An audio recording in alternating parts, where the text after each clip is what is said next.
অর্থনৈতিক টানাপোড়েন ও মূল্যস্ফীতির মধ্যে অস্বাভাবিক পরিচালন মুনাফা পেয়েছে দেশের সবল ব্যাংকগুলো। সুদহার বৃদ্ধিকে এর প্রধান কারণ হিসেবে দেখা হচ্ছে। তবে সার্বিক অর্থনীতি ও ভোক্তারা এ মুনাফার কোনো সুফল পাবে না বলে জানিয়েছেন অর্থনীতিবিদরা। অরণ্য গফুরের রিপোর্ট। 250টিরও বেশি ডিজাইন অপশন নিয়ে ওয়ালটন স্মার্ট ফ্রিজ, বোঝে আপনার প্রয়োজন।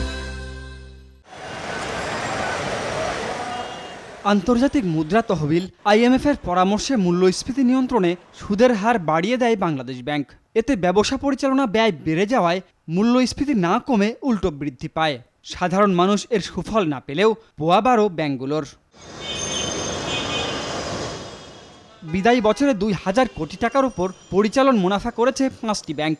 এর মধ্যে ইসলামী bank 66, BRAC bank 72.29, Pubali 51.66, city 69.53 ও ডাচ বাংলা ব্যাংক প্রবৃদ্ধি করেছে 61.71%।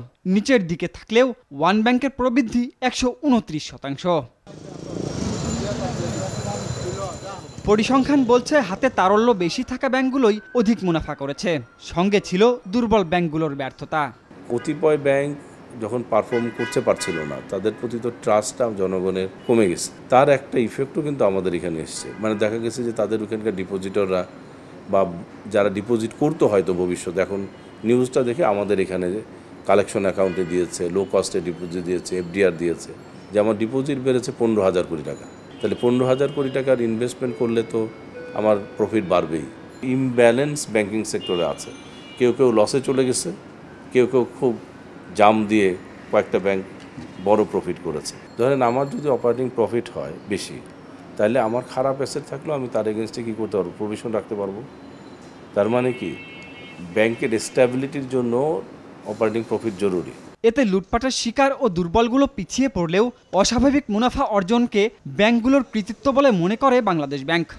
যেহেতু কিছু ব্যাংক খারাপ করেছে, অন্য ব্যাংকরা সেই সুবিধাটা পেয়েছে, ব্যাংক লোন দিতে পারছে না। এটা তো বিশাল ক্লায়েন্ট না, এই ক্লায়েন্ট বেস কোথায় যাবে? তখন ডেফিনেটলি অন্যদের কাছে গিয়েছে যারা দিতে পেরেছে, এবং যারা একটু ভালো ম্যানেজমেন্ট দিয়ে এই ক্লায়েন্টদেরকে আকর্ষণ করতে পেরেছে, তারা লাভবান হয়েছে। নীতি সুদ হার বাড়ানোর কারণে মার্কেটে সাপ্লাই কমে যাবে, মানির আমরা ইনফ্লেশন কমাবো, কিন্তু তার সাথে তো ব্যাংক রেটের কোনো সম্পর্ক নাই। আমরা তো ব্যাংকগুলোর লেন্ডিং রেটকে ছেড়ে দিয়েছি মার্কেটের উপরে। সেটা তো শুধু ওই 5টা ব্যাংকের জন্য ছাড়ি নাই, সবার জন্য ছেড়েছি। পরিচালন মুনাফার এই উল্লম্ফনে অবাক হয়েছেন ব্যাংক বিশেষজ্ঞ ডক্টর তৌফিক আহমেদ চৌধুরী। তিনি বলছেন এটা শুভঙ্করের ফাঁকি। ডিপোজিট রেট লেন্ডিং রেটের মধ্যে ডিফারেন্সটা বেড়ে গেছে। আবার যে রেটে আমরা ফান্ড কালেক্ট করি, আমাদের বরোইং রেট এবং investment rate on the part of the government, সেখানেও আমাদের স্প্রেড বেড়ে গেছে। এই দুই জায়গাতেই স্প্রেড বেড়ে যাওয়ার ফলেই ভালো ভালো ব্যাংকগুলোর জন্য একটা উইনফল গেইন হয়ে গেছে, একটা অনেক পরিচালন মুনাফা বেড়ে গেছে। কিন্তু পরিচালন মুনাফাই কিন্তু আসলে আসল মুনাফা না একটা ব্যাংকের। কারণ আমাদের দেশে ব্যাংকগুলো তো অনেক ক্ষেত্রেই তারা ইনফরমেশন হাইড করে। দেখলাম 70%, 80% আপনার পরিচালন মুনাফা জাম করেছে। তো এতটা পরিচালন মুনাফা জাম করলে তখন definitely central bank should have been concern, তাই না? সেন্ট্রাল ব্যাংকের তখন উচিত ছিল একটা ক্যাপ বসিয়ে দেওয়া।